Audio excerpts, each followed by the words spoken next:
거기서 아주 강력하게 등장한 이론이 바로 끈 이론이라고 하는 거예요. 왜 끈이냐? 그러면은 기존의 표준 모형은 뭐냐면 점이거든요. 점입자예요. 그러니까 점이냐 끈이냐 요 차이거든요. 예, 그럼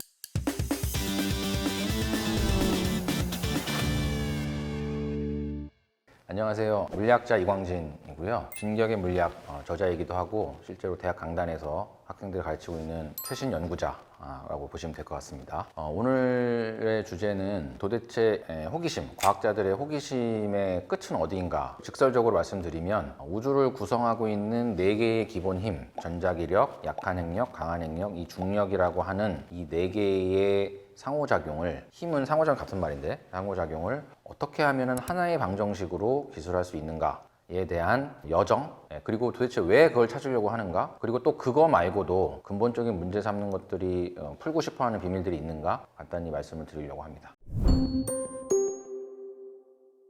최종 이론이라고 하는 것은 방금 말씀드렸듯이 4개의 기본 힘을 하나의 방정식으로 쓰고 싶은 겁니다. 단 한 줄의 방정식으로 이 4개의 기본적인 특성들을 모두 기술할 수 있는 그 이론, 물리학자들이 최종 이론이라고 얘기를 하죠. 만물 이론이라고 많이 Theory of Everything이라고 하는 용어가 있거든요. TOE라고 하는 용어인데 사실은 이 용어가 매우 선을 넘었죠. 이걸 안다고 해서 예를 들어서 뭐 인간의 의식 문제라든지 뭐 풀리지 않는 다른 물은 왜 사도시에서 가장 밀도가 큰지 이런 것들 설명하는 건 불가능하고요. 그래서 궁극의 이론이 가장 맞는 것 같아요. 그러니까 뭐 만물 이론보다는, 그리고 뭐 이 얘기는 지금 미국이나 이런 유명한 입자 물리학자들도 TOE라고, 그러니까 Theory of Everything이라고 이름은 매우 부담스럽다. 빨리 바꿔야 된다라고 얘기하는 거 제가 많이 봤습니다. 그래서 뭐 기본적으로는 그 궁극의 4가지 힘을 이렇게 한 번에 기술하는 이론이라고 보시면 되고, 그렇다고 해서 무주의 진리가 모두 밝혀지는 건 절대 아니다. 예, 그렇게 말씀드릴 수 있을 것 같네요. 다시 한번 말씀드리면 가장 친숙한 중력, 그 다음에 전자기력, 우리가 자석이 뭐 세부체를 잡아당기는 이 두 힘은 우리가 늘 이렇게 맞닥뜨리고 있는 힘이에요. 중력하고 전자기력은 실제로 이 두 힘이 가장 먼저 물리적으로 발견되고 기술되기도 하고, 약한 핵력하고 강한 핵력은 그 우리가 원자를 보면 원자가 이제 겉에 전자가 있고 그 가운데 원자 핵이 있거든요. 강한 핵력, 약한 핵력이라고 했기 때문에 이건 핵이랑 관련이 있어요. 그 핵을 벗어나면은 이 힘을 관찰할 수가 없기 때문에 이 힘은 매우 늦게 발견이 되어 있죠. 그러니까 가장 간단한 질문은, 자, 수소 같은 경우에는 양성자가 하나고 전자가 하나인데 헬륨은 어떻게 되죠? 양성자가 2개거든요. 우리가 주기율표를 보면 1번부터 쭉 우라늄까지 92번이 있습니다. 그 원자 번호는 다 뭐를 의미하냐면은 원자 내에 있는 양성자의 개수를 의미합니다. 그렇다면은 양성자는 플러스 전하를 띠고 있죠. 플러스 전하가 2개가 같이 있으면 얘네들은 정기적으로 어떤 힘을 받을까요? 이거는 상식적으로 같은 전하를 띠면 서로 밀어낸다라고 우리가 다 알고 있어요. 그렇죠? 서로 반대인 전하는 잡아당기고. 이게 어떻게 가능하냐 이거죠. 이 플러스를 띠고 있는 2개의 입자가 같은 공간 안에 어떻게 이렇게 안정적으로 사이좋게 있을 수 있는가에 대한 질문이 나왔고, 그거를 가능하게 하는 힘이 바로 강한 핵력이에요. 강한 핵력은 이 핵 사이즈 스케일에서, 참고로 말씀드리면 원자 사이즈가 원자 핵에서 전자까지의 거리가 아까 0.1 나노미터 정도라고 얘기했는데, 수소에서 원자 핵 자체 사이즈는 얼마냐면은 요게 10의 마이너스 15승 미터 정도 돼요. 1000조 미터 정도 됩니다. 1000조분의 1미터, 1페름이라고 하는데 그 공간 안에서 힘을 미치는 힘이 강한 핵력이에요. 그래서 강한 핵력 당연히 뭐겠어요? 그 양성자와 양성자 사이를 묶어주는 힘이겠죠. 이게 강한 핵력이고, 약한 핵력은 뭐냐면 중성자나 양성자가 중성자로 변환되거나 중성자가 양성자로 바뀌는 힘이 있어요. 그러니까 예를 들면은 제가 연금술 말씀을 드렸었는데, 주기율표의 번호 79번이 골드, 금, 80번이 뭐냐면 수은입니다. 여러분 한번 금하고 수은 한번 생각해 보세요. 엄청난 차이가 있죠. 그 두 물질은 단 하나, 원자 핵 양성자가 79개냐 80개냐 그 차이예요. 80개에서 양성자 하나 빼면 반짝반짝 금이 되는 거예요. 그래서 사람들이 연금술을 많이 한 겁니다. 많이 했지만 불가능한 거죠. 어떻게 이렇게 1번부터 92번까지의 다양한 그 양성자 개수를 갖는 원소들이 출현을 했느냐, 그거는 철저하게 뭐겠어요? 약한 핵력 때문이겠죠. 주기율표 2, 3번 쭉 가면은 이제 양성자만 있는 게 아니라 거기에 중성자도 껴있거든요. 중성자는 전기적으로는 중성이기 때문에 원자 번호에는 무관하죠. 중성자가 어떻게 보면은 그 양성자와 양성자 사이를 매개할 수도 있는데, 중요한 거는 여기 이 안에서 중성자가 양성자로 바뀐다든가 양성자가 중성자로 바뀌면 이 원자 번호가 바뀌는 거죠. 약한 핵력은 그 원자 번호를 바꿀 수 있는 힘이에요. 입자를 변환시킬 수 있는 힘. 하지만 약한 행력조차도 핵에서 이루어지는 거기 때문에 무지하게 매우 작은 스케일에서만 관측이 되는 힘이라서 중력이랑 전자력에 비해서는 매우 늦게 발견이 됐고, 나중에 이제 약한 행력을 기술하는 방정식으로 이제 발전을 해서 그 이론도 발전을 하고 이렇게 이어져 온 거죠. 그래서 이 네 가지 힘을 반드시 기억을 해야 됩니다. 최종 이론이라고 하는 것은 말 그대로 그 네 가지 힘을 하나의 방정식으로 기술하는 건데, 인류가 갖고 있는 본질적인 궁금증이 있어요. 우리 우주는 빅뱅으로 탄생했다고 우리가 얘기를 합니다. 빅뱅이라고 하는 것은 어떤 임의의 한 순간에 갑자기 대폭발을 해서 우리 우주가 탄생했다고 하는 거예요. 에너지 보존 법칙에 의해서 지금 현재 우주가 갖고 있는 모든 에너지가 빅뱅 초기에는 매우 작은 한 점에 응축이 되어 있었겠죠. 에너지는 절대로 없어지면 안 되기 때문에, 그러면 매우 높은 초밀도, 초고온의 특이점에서 시작이 된 거죠. 그 특이점, 그 빅뱅이 생기는 그 순간에는 반드시 요 네 가지 힘이 하나로 묶여 있어요. 물리학자들이 확신하는 게 뭐냐면 반드시 이것을 기술하는 이론이 있다. 왜? 우주 초기에 빅뱅이 태어나는 순간에 이 네 개의 힘이 하나로 합쳐져 있기 때문에 이거는 명백한 현상이고, 뭐 빅뱅이 맞다면, 근데 그렇다면은 그것을 물리적으로 수학적으로 기술하는 것이 불가능한 것이 아니다 라는 관점에서 시작을 한 것이고, 또 하나는 블랙홀. 이 네 가지 힘 중에 중력이 가장 통합하기가 어려운데, 여러 가지 이유가 있지만 가장 간단하게 왜 중력이 가장 힘드냐면 이 네 힘 중에 중력이 가장 약합니다. 얼마나 약하냐면요, 전자기력이 중력보다 10의 40승배가 셉니다. 이건 여러분들이 금방 알 수 있는 게, 자석에다가 클립을 이렇게 한번 놔보세요. 그럼 클립이 자석에 달라붙잖아요. 그럼 되게 이상한 거죠. 왜냐하면 이 클립은요, 지구가 잡아당기고 있어요. 매우 약합니다. 그리고 뭐 이제 약한 행력, 강한 행력은 전자기력보다 또 100만 배 더 강해요. 그 다음에 중력은 저 밑에 10의 강력에 비해서는 10의 46승분의 1배 정도 되는 거죠. 그래서 중력이라고 하는 힘이 매우 속을 썩이는 거죠. 사실은 나머지 세 힘은 어떤 입자들을 주고받는 상호작용으로 기술할 수가 있는데, 중력은 시공간의 휘어짐으로 기술하는, 아인슈타인의 일반상대성 이론에 의하면은 시간과 공간 자체, 그러니까 나머지 요 세 힘은 시공간이라고 하는 배경 안에서 우리가 어떤 입자들의 상호작용 기술하는 거였는데, 중력은 그냥 그 시공간 자체예요. 그 자체이기 때문에 속성이 조금 달라요. 그래서 이거를 하나의 이론으로 통합하는 것이 사실은 매우 어렵죠. 그래서 블랙홀 특이점에서는 어떤 일이 벌어지는가를 우리가 기술하려면은 반드시 이 네 힘을 통합할 수 있는 이론이 필요하다. 그래서 뭐 지금 빅뱅 초기라든지 뭐 이거 말고도 여러 가지 이유가 있지만, 가장 중요한 거는 또 블랙홀 특이점 내에서 일어나는 현상이 어떤 것들을 기술할 수 있는지, 뭐 이런 것들을 인류가 매우 알고 싶어 하기 때문에 그런 것들 때문이라도 이 이론이 꼭 필요하다라고 믿는 물리학자들이 많이 있죠. 우리가 과학적인 발견이 뭐냐, 그게 얼만큼 임팩트가 있냐라는 걸 판단할 때 이렇게 판단을 해요. 하나의 이론으로 얼마나 많은 현상을 동시에 설명할 수 있는가, 이게 기준이에요. 내가 하나의 이론을 세웠는데 그게 어떤 특정 현상만 설명하고 나머지를 설명하지 못한다면은 그것은 사실은 좋은 이론으로서 평가받기 어렵겠죠. 그래서 이거를 보편 법칙이라고 얘기를 하는 것이죠. 그래서 이 역사가 되게 재밌습니다. 아이작 뉴턴이 미적분도 만드시고, 그죠? 물리학도 만드시고, 많은 분들이 고생을 하시는데, 뉴턴 이전까지는요, 하늘에 있는 천체들, 그 다음에 땅에 있는 물체들을 관장하는 물리 법칙이 다르다고 믿었어요. 너무 당연한 게, 하늘에는 신이 있죠. 그리고 둥글둥글 하잖아요. 원은 이제 신이 만든 도형이고, 일주 운동을 관찰해도 원 궤도로 움직이는 것처럼 보이고, 그러니까 당연히 지상에 있는 물체와 천상에 있는 물체의 운동 법칙이 다르다라고 당연히 믿어왔는데, 뉴턴이 이걸 어떻게 해요? F=ma라고 하는 뉴턴의 운동 방정식으로 통합해버려요. 예컨대 달이 왜 안 떨어지는가, 그거를 판단하는 기준은 아주 간단합니다. 이게 아마 구글에 이제 뉴턴의 산이라고 한번 쳐보시면 다 찾을 수 있는데, 산에 있어요. 대포를 쏩니다. 그럼 대포가 어느 정도 날아가 떨어지겠죠. 좀 더 세게 쏘면 멀리 간 다음에 떨어지겠죠. 그럼 지구가 원인데, 동궤도인데, 너무나 빨리 쏘면 얘가 갔다가 다시 자기 위치로 돌아옵니다. 자, 그러면은 내가 처음에 포탄 약하게 쐈을 때 가다가 떨어지는 이 운동하고 한 바퀴를 돌면 이게 달의 운동이잖아요. 사실은 본질적으로 같은 거죠. 요거를 이제 증명을 한 겁니다. 이게 지상의 물체와 천상의 물체를 관장하는 운동 법칙을 최초로 통합한 시도예요. 그래서 뉴턴이 정말 위대한 물리학자고 최초의 통합자였어요. 유럽에 있던 신 중심 기독교 이것들이 싸그리 다 무너졌죠. 뉴턴에 의해서 이게 신이 관장하는 것이 아니구나, 천체의 운동도 결국에는 지상에 있는 물체 떨어지는 운동하고 다를 바가 없구나, 철저하게 수학적 방식으로 작동하는 우주가 존재하는구나라고 사람들이 믿기 시작한 거죠. 물론 정작 뉴턴은 그렇게 믿지 않았지만 뉴턴은 독실한 기독교 신자였거든요. 이게 되게 재밌습니다. 그래서 나중에는 사람들이 오해하는데 내 이론은 신의 존재를 증명하는 거지 부정하는 게 아니다고 했음에도 불구하고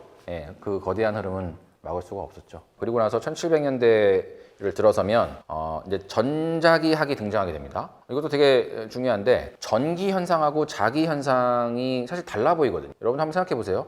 전선에 전류가 막 흘러가지고 전구에 불이 들어와요. 자, 이 현상하고 자석이 쇠붙이를 잡아 당기는 거랑 같이 보일 리가 없잖아요.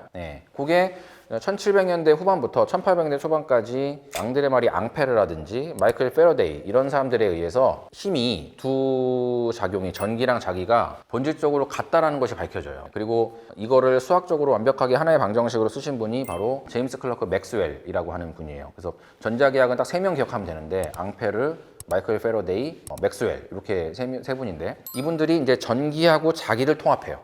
요게 두 번째 통합이에요. 그래서 전자기학이 전자기력이 이제 증명이 되는 것이고 이제 1900년대 들어서면 또 다른 방식의 통합이 이루어지는데 바로 아인슈타인이 밝힌 시간과 공간의 통합이. 우리는 보통 시간하고 공간이 분리되어 있다고 생각을 하죠. 그러니까 뉴턴은 이제 절대 시간, 절대 공간이라는 말을 이제 썼죠.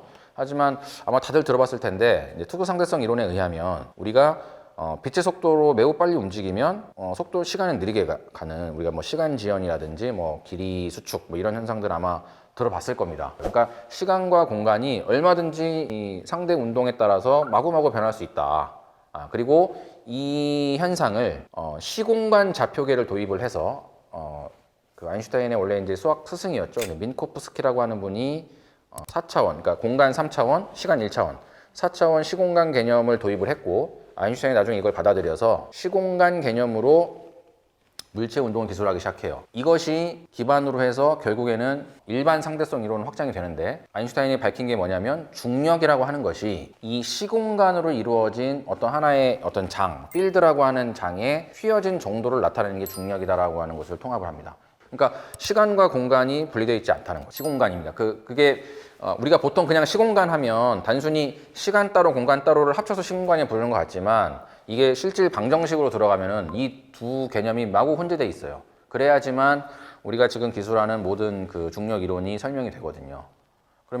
그래서 이제 지상과 천상, 전기와 자기, 그 다음에 시간과 공간 이런 것들이 이제 통합이 이제 되는 거죠. 그 다음에 아까 또 뭐 있죠? 강한 핵력이 있죠. 강한 핵력은 따로 그 양자 생력학이라고 하는 또 학문이 있어요. 근데 그 양자 생력학이라고 하는 학문을 통해 강력이 기술이 되는데 그러면 방금 얘기한 요 표준 모형, 그 전자기력과 약한 핵력을 기술하는 요 모형하고 요 강한 핵력 모형을 결합해서 하나의 방정식으로 사람들이 쓰고 싶겠죠. 아직까지 요 세 힘은 완벽하게 하나의 방정식으로 쓰지는 못한다고 해요. 하지만 큰 틀에서 봤을 때는 요것이 하나의 어떤 이론적인 틀로 묶여 있어 가지고 요거를 현재 사람들은 이제 표준 모형이라고 부릅니다. 그리고 이제 마지막으로 뭐예요? 중력을 들여오려고 하는 겁니다. 그러니까 이거를 어떻게 하면 통합할 수 있을까에 대해서 고민하기 시작한 것이고요. 처음에 사실 아인슈타인은 아인슈타인의 위인전을 쭉 읽어보시면은 아인슈타인이 일반 상대성 이론을 발표하신 게 1915년인데 그때가 아인슈타인이 36살 때였거든요. 사실 그 이후로는 뚜렷한 업적이 없으십니다. 근데 그 이후에 아인슈타인이 어떤 노력을 하셨냐면 중력하고 전자기력을 통합시키려고 하신 거예요. 왜냐하면 그 당시만 해도 약한 핵력이랑 강한 핵력은 없었으니까. 근데 실패했죠. 말 그대로 그놈의 중력 때문에. 중력이 워낙 약하니까. 그리고 실패를 하고 그 이후에 이제 입자 물리학이 생기고 뭐 약한 핵력, 전자기력, 강한 핵력들에 대한 이론이 나오기 시작하면서 사람들이 이 세 힘은 점점 이렇게 통합되는 방향으로 가니까 당연히 중력까지도 이제 포함을 해야 된다라는 식으로 생각을 하고 있었는데 이걸 도대체 어디서 시작해야 될까라고 고민을 하게 된 거죠. 거기서 아주 강력하게 등장한 이론이 바로 끈 이론이라고 하는 거예요. 스트링 시어리라고 하는 끈 이론이 등장을 하게 되는데 그 물리적 의미를 이해하시면 쉬워요. 왜 끈이냐?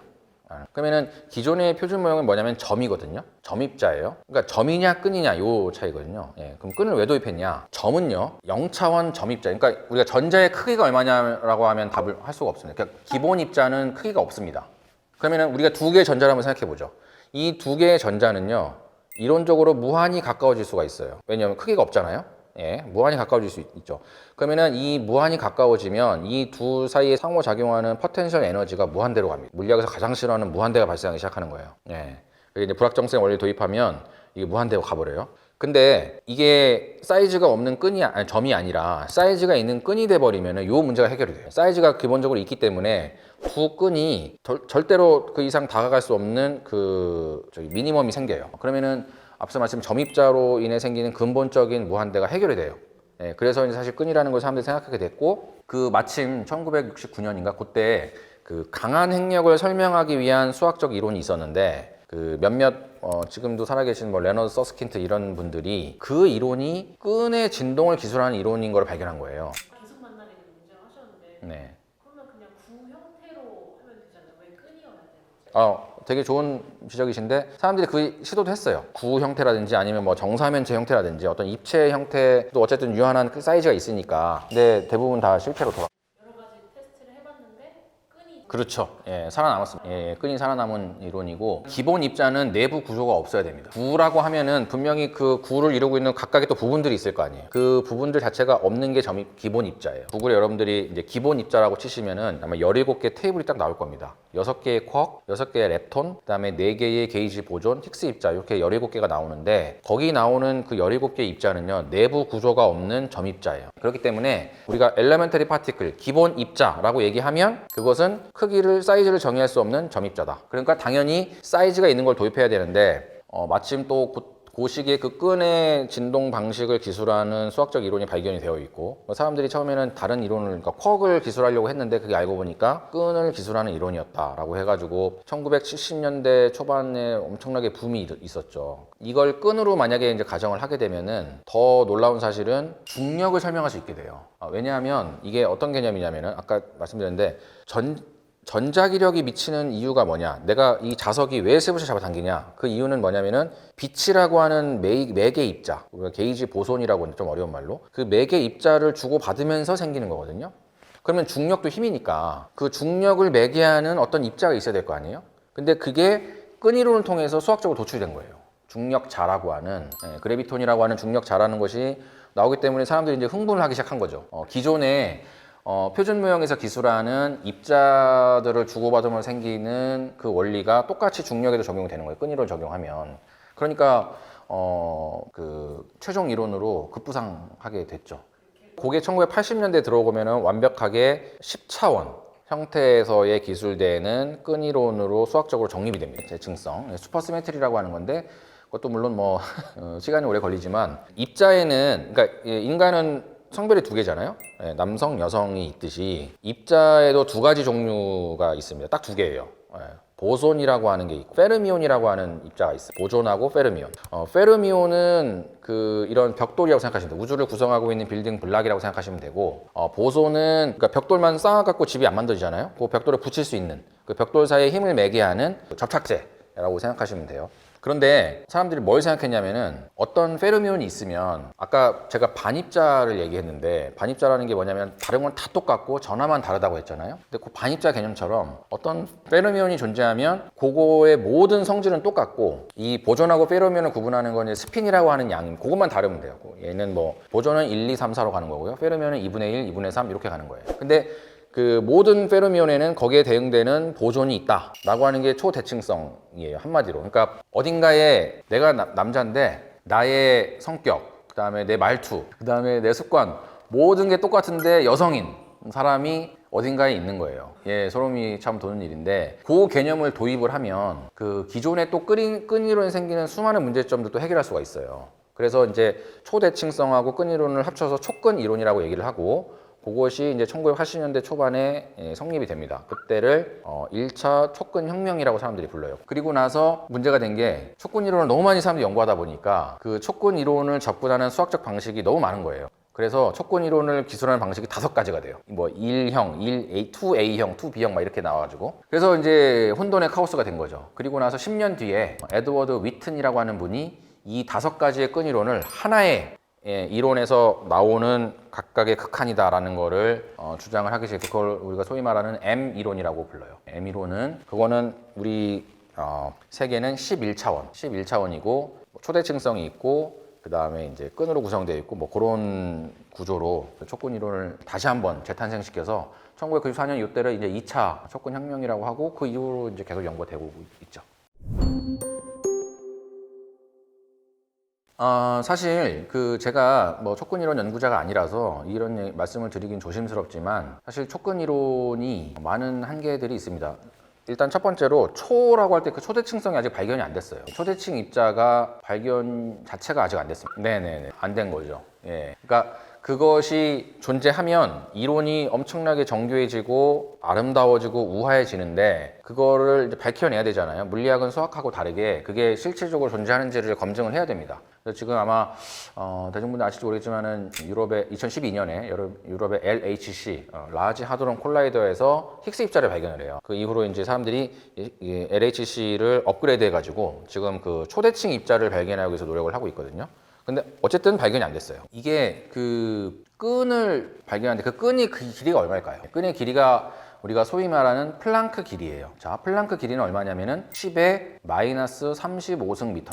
물리적으로 의미가 있는 가장 짧은 길이라고 보시면 돼요. 그러니까 10의 마이너스 36승 미터는 의미가 없어요. 물리적으로. 예. 그 플랑크 길이에 해당되는 그 끈이 어떤 식으로 진동을 하냐에 따라서 뭐 이제 얘가 랩톤이 되기도 하고 쿼크 되기도 하고 뭐 이런 얘기인데 인간이 물리적으로 의미 있는 가장 작은 길이의 끈을 만약에 관찰하려면은 그거보다 더 작은 뭔가로 관찰을 해야 되는데 불가능하죠. 관찰하는 것이 불가능하고 길이가 짧으면 짧을수록 그거에 대응되는 에너지 스케일이 스케일적으로 올라가는데 그거를 만약에 계산을 해보면은 그 LHC라는 게 이게 둥글게 말려 있는 대형 입자 충돌이거든요. 그 사이즈가 태양계만 해야 돼요. 저기 해왕성까지 불가능하죠. 네, 이론적으로. 그런 문제도 있고 또 하나는 이건 가장 치명적인데 우리가 보통 이론이라고 하면 아까 모두에도 말씀드렸듯이 범용적으로 이거에 관련된 현상들을 설명할 수 있어야 되고 다른 현상을 예측할 수 있어야 돼요. 안타깝지만 촉근 이론이 그런 성질을 보여주지 못하고 있어요. 어떤 현상 하나 제대로 예측하지 못하고 있고 예측할 수 있다 하더라도 그거를 검증할 방법이 요원하고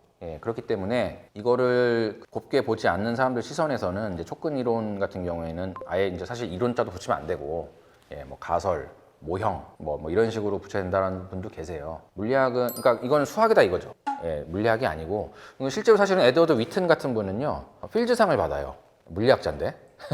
예, 촉근 이론을 개발하기 위한 위상수학적 툴을 개발하셨는데 그것 때문에 수학적 인정을 받으셨어요. 하지만 물리학계에서는 여러 가지 그 촉근 이론이 갖고 있는 많은 한계들이 있기 때문에 좀 논쟁의 여지가 있습니다. 물론 뭐 그렇다고 해서 지금 촉근 이론이 물리학이 아니다라고 하진 않아요. 왜냐하면 지금 우리나라에서도 촉근 이론 연구하시는 교수님들이 꽤 계시거든요. 그러니까 그거는 그냥 논쟁적 차원에서 그런 한계점들이 있고 물론 뭐 촉근 이론 하시는 분들이 어떻게 하면은 이거를 실험적으로 간접적으로라도 검증할 수 있을까에 대한 고민을 많이 하시기 때문에 이거는 좀 더 상황을 지켜봐야 될 것 같은데 아직 이 촉근 이론이 최종 이론으로 가기에는 아직 많은 시간이 필요할 것 같다라는 생각이 듭니다.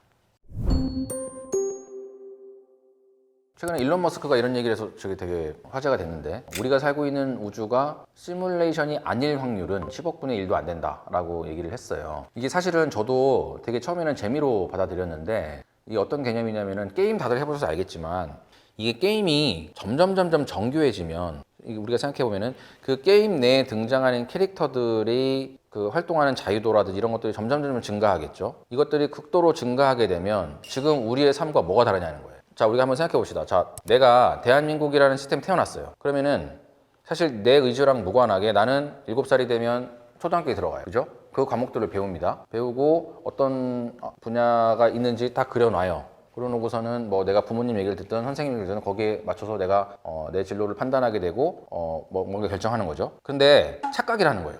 이게 내 자유 의지로 하는 게 아니라는 거예요. 근데 그게 사실 되게 애매한 말입니다. 부정하고 싶죠. 사람 입장에서는 내 자유 의지가 아니라 뭔가 어떤 정해진 루트에 따라서 내가 움직이는 거라고 마치 게임 속 캐릭터처럼. 근데 그게 내가 자유의지라고 착각한다고? 만약에 게임 속 캐릭터가 내가 이렇게 조작하는 사실을 모르면 그 캐릭터는 뭐라고 생각할까? 자기가 그냥 가는 거거든요. 이제 그런 관점에서 우주를 바라보는 거예요. 그래서 시뮬레이션 코드라는 것이 존재하고 그리고 그런 것들이 구현이 되면은 거기에 따라서 움직이는데 우리가 생각하는 이 뇌세포 이런 것들도 철저하게 거기에 따라서 움직이는 거기 때문에 애초에 자유의지라는 말 자체가 말이 안 되고 그리고 자유의지라는 말이 그 의미가 없다라는 거죠. 예, 그게 이제 시뮬레이션 가설 중에 일부인데, 아니면은 뭐 여러 가지 있습니다. 빅뱅이 왜 일어났냐 이거죠. 자, 우리가 프로그램을 킬 때 부팅을 하잖아요. 그게 빅뱅이라는 거예요. 그 다음에 양자 얽힘이라고 하는 현상이 있거든요. 양자 얽힘이 뭐냐면은 이 두 시스템이 있는데, 이 두 시스템이 하나는 여기 있고 우리 은하에 있고 하나는 안드로메다에 하나 있더라도 얘의 행동이 얘가 영향을 받는 거예요. 즉각적으로. 이게 왜 신기하냐면은, 보통 우리가 정보의 전달 속도는 광속을 넘을 수가 없어요. 우리 은하에서 안드로메다 은하까지는 250만 년이 걸립니다. 250만 광년이 떨어져 있어요, 안드로메다에. 그럼 내가 어떤 행위가 여기에 영향을 미치려면 250만 년이 걸려야 돼요. 그래야 여기서 어떤 일이 벌어졌구나 해서 여기서 영향을 받을 거 아니에요? 양자 얽힘은 그게 아니라는 겁니다. 광속하고 무관하게 얘가 어떤 양자적인 행동을 보이면은 거기에 딱 영향을 받는다는 뜻이에요. 시뮬레이션이 아니고는 설명이 불가능하다는 거예요. 그러니까 이런 식으로 사람들이 실질적으로 논의를 하기 시작한 것이고요. 물론 이거를 주류 학계에서 진지하게 받아들이는 사람이 조금씩 늘고는 있는데, 시리어스하게 이거를 뭐 이렇게 논의하고 있는 단계는 아닌 것 같은데, 앞으로는 점점 늘어날 것 같다는 생각이 많이 들고 있고, 가장 이제 그 정점에 계신 분이 지금 MIT 물리학과 교수님이신 맥스 테그마크라고 하는 교수님이신데, 그분이 이제 국내 책에도 많이 번역이 되어 있어요. 그거랑 연관지어 가지고 평행우주 을 그분이 이제 뭐 1단계, 2단계, 3단계, 4단계로 이렇게 구분을 하셨는데, 근데 그분 책에 보면 되게 재밌는 얘기가, 자기가 교수가 되기 전까지는 그 얘기를 안 했다는 거예요. 왜냐하면 그 얘기하면은 학계에서는 이상하게 받아들이거든요. 그래서 그 책에 실제로 나옵니다. 내가 물리학과 교수가 임용되기 전까지는 열심히 연구를 하고, 이 마음은 내가 품고 있다가 내가 안정적으로 자리 잡으면 본격적으로 얘기해야 되겠다라고 마음을 먹었대요. 그리고 실질적으로 아까 이게 다세계 해석하고 연결이 되는데, 실질적으로 우주라고 하는 것이 점점, 그분은 다세계 해석의 신봉자입니다. 점점 계속 끊임없이 우주가 이렇게 갈라지고 있고, 빅뱅을 한번 생각해 보면 사실 빅뱅이 왜 일어났는지, 언제 일어났는지, 어디서 일어났는지는 아무도 모르잖아요.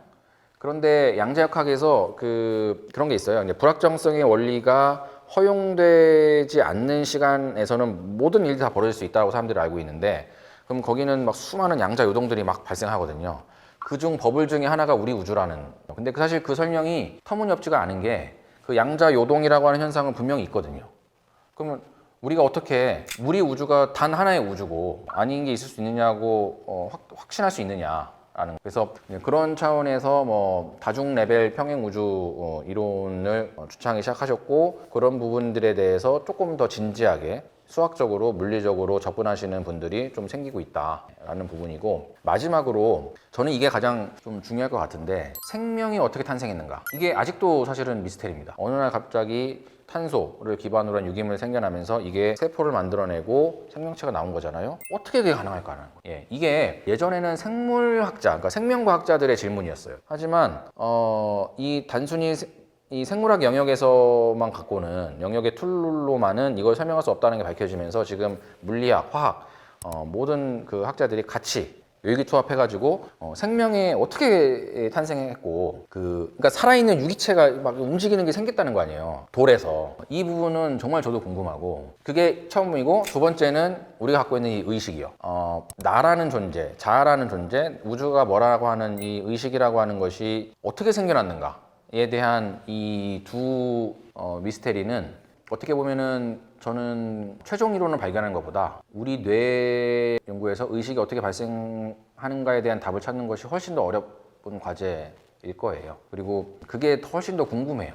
사실은 제가 물리학자긴 하지만 최종 이론은 없을 수도 있어요. 심지어 스티븐 호킹 같은 분은, 아니 중력이랑 왜 나머지 세 힘을 통합하려고 하느냐, 그냥 둬도 된다라고 얘기하시기도 하고. 그러니까 인류가 통합이라고 하는 것에 대해서 너무 집착을 해서, 물론 아까 말씀드린 빅뱅이라든지 여러 가지 과학적 현상들이 있기 때문에 연관은 가치가 당연히 있지만, 뭐 그런 얘기들이 돌긴 하지만, 의식은 우리가 지금도 계속 하고 있는 행위고, 우리가 존재하고 있는 거잖아요. 어느 날 갑자기 왜 호모 사피엔스가 등장을 해서 거기서 자기 자신을 생각하게 되고, 어떤 의식적인 행동, 사실 의식이 뭔지도 사실을 잘 모른대요. 뜨거운 물에 손을 넣어가지고 내 살갗이 부풀어 오르고 세포들이 타서 진피 세포들이 이렇게 해가지고 내가 뜨거움을 느끼는 거는, 이거는 과학적 설명이 가능합니다. 근데 이게 뜨겁다, 아니면 내가 목에 뭐 물렸는데 여기가 막 부풀어 올라요. 그러면 생물학적으로 여기 세포에서 뭐가 막 발생하고, 이런 거는 설명할 수 있죠. 이게 가렵다, 이게 의식인데 이게 왜 느끼냐는 거예요. 저 사과를 보고 왜 빨갛다라고 생각을 하냐는 거예요. 그러니까 아직도 그것도 설명 못 하고 있어요. 그조차도. 그래서 배려가 두 개죠. 생명의 탄생, 그 다음에 의식이 어떻게 해서 생겨났는가. 그래서 지금 인공지능 연구에서 화두가 되는 것이 뉴로모픽이라고 해서 인간의 브레인을 모방하는 기술인데 아직 우리가 인간의 브레인 자체를 전부 다 이해하지 못하고 있기 때문에 인공지능이 발전이 어디까지 될지는 모르겠지만 인간이 인간의 두뇌를 정확하게 이해하지 않는 한 인간과 같이 사고하고 스스로 판단하고 운명을 결정할 수 있는 AI가 등장한다? 라는 것은 매우 희박하다라고 저는 생각해요. 그래서 사람들이 흔히 두려워하는데 이 얘기를 조금 확장하면 의식이라는 부분에 대해서 인간이 갖는 두려움이 있거든요. AI가 의식을 가지면 어떻게 될까? 우리가 옛날에 공상과학 소설 쓰듯이 맥스 테그마크 이런 분들은 도대체 왜 두려워하냐라는 거예요. 예. 예. 그래서 이게 또 다른 이게 단계가 있거든요. 그러니까 그냥 생각할 수 있다, 판단할 수 있다는 능력하고 저 사람을 없애야 된다, 저 사람을 죽여서 내 이익을 챙긴다라는 건 또 다른 감정 레벨이 또 있대요. 그런 부분들이 다 맞물려 가지고 지금 그 학문 분야를 가리지 않고 다양한 과학 분야에서 일하는 연구자들이 그런 아까 말씀드린 양자 컴퓨터라든지 이런 AI 기술, 의식 이런 것들을 같이 연구하고 있다라고 보시면 될 것 같습니다. 우리가 매일매일 하고 있는 게 의식이기 때문에 그 기원을 밝혀내고 더군다나 그것이 인공지능에 바로 적용이 될 수 있기 때문에 우리의 삶에 더욱더 직접적으로 영향을 미치는 것이죠. 그래서 근본적인 과학적인 호기심, 그 다음에 실질적으로 우리 문명에 영향을 미칠 수 있는 이 파급 효과에 있어서는 비교가 안 되죠. 예. 그러니까 철학이라고 하는 것이 인간의 매우 정교한 사고를 논하는 학문이지만 결국 인간의 브레인 안에서 일어나는 것 뿐이거든요. 모든 두뇌 각 부분이 각자 알아서 계산을 하는 구조예요. 근데 그 시냅스하고 뉴런 사이에서 일어나는 현상은 매우 간단해요. 그 나트륨, 그러니까 소금 있잖아요. NaCl. 그거의 비율에 따라서 전압이 올라갔다 내려갔다 요거 튀는 거밖에 없어요. 예, 진짜 까보면은 그렇대요. 전류 이렇게 튀고 이렇게 튀고 이렇게 튀고. 예. 그냥 순전히 진짜 그겁니다. 거기서 인간이 어떻게 의식을 생각하느냐를 설명을 못하는 거죠. 근데 어쨌든 생각을 했으니까 그 생각을 하게 된 인간이 다시 자기 두뇌를 돌아보게 되는 건데 그렇기 때문에 이게 그 우리랑 독립된 어떤 시스템을 공부하는 것이 아니고 우리 자체를 우리가 스스로 그러니까 우리가 생각을 하는데 왜 하는지를 다시 생각하면서 고민하는 거죠. 그러니까 무한 루프인데 그렇기 때문에 사실은 어렵기도 하고 그러니까 더욱 궁금한 거죠. 사실 인문학이나 철학에서 질문하는 그 수준 높은 질문들의 를 과학으로 환산하면 사실은 매우 간단한 경우가 많아서 어떻게 보면 되게 메말라 보일 수도 있죠. 예. 우리가 풀지 못한 문제들은 너무나 많다. 특히 만물 이론. 그래서 다시 그 궁극의 이론으로 돌아가면은 내가 만약 예를 들어서 우리가 그걸 발견했다고 치더라도 나머지 무슨 시뮬레이션 가설이라든지 해결되지 못한 중첩의 문제라든지 지금 의식의 문제 이런 것들은 여전히 인류의 난제로서 자리를 잡고 있을 것이다 라고 말씀드릴 수 있을 것 같네요.